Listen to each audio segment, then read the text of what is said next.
Just weeks ago, Jon Snow and Tyrion Lannister reunited for the first time since Game of Thrones ended 7 years ago. It was emotional, it was candid, and most fans had no idea it happened. So let's find out what Kit Harington, Peter Dinklage, and the rest of the cast have really been up to since the Iron Throne melted. Kit Harington, Jon Snow.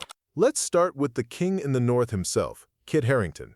After Game of Thrones ended, Kit stepped away from television for a while, admitting he wasn't ready to take on another character right away. He also opened up publicly about seeking treatment for addiction. But eventually, he found his way back, now starring as Sir Henry Muck, a chaotic tech CEO, on HBO's Industry. Kit has said this role gave him something Jon Snow never did, the freedom to be messy, funny, and flawed. But his story isn't even the most surprising one on this list. Wait until you hear what Tyrion's been up to. Peter Dinklage, Tyrion Lannister.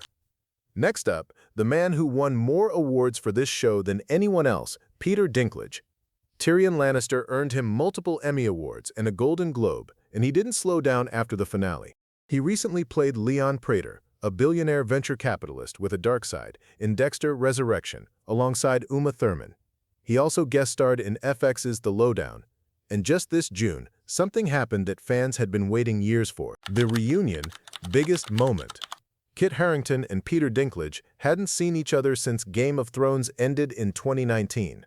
Then, on June 5, 2026, Variety and CNN brought them together for a special episode of Actors on Actors. The conversation was warm, funny, and surprisingly emotional. They talked about sobriety, getting older, and what it was really like filming one of the biggest shows in television history. Dinklage even joked that Jon Snow was Mr. Killjoy compared to Tyrion. It was the reunion most fans didn't even know they needed. Emilia Clarke, Daenerys Targaryen. Now let's talk about the mother of dragons herself, Emilia Clarke. She's currently starring in Ponies, a Cold War-era spy thriller on Peacock, playing Bee, the daughter of Soviet immigrants working undercover at the American Embassy in 1977 Moscow. It's about as far from Essos as you can get, and it proves Emilia's range goes way beyond fantasy. Sophie Turner, Sansa Stark, biggest surprise. But here's the casting news that broke the internet. Sophie Turner was announced as the new Lara Croft in Prime Video's Tomb Raider series, one of the biggest gaming franchises ever, now getting the live-action treatment with Sansa Stark herself leading it. And that's not all. Sophie reunited with none other than Kit Harington in The Dreadful, a gothic horror film where she plays a woman living on the outskirts of society during the Wars of the Roses. She's even producing the film through her own production company. Out of the entire cast, Sophie might be having the biggest year of anyone. Lena Headey and Nikolaj Coster-Waldau, Cersei and Jaime. And finally, Westeros's most dysfunctional couple, Lena Headey and Nikolaj Coster-Waldau.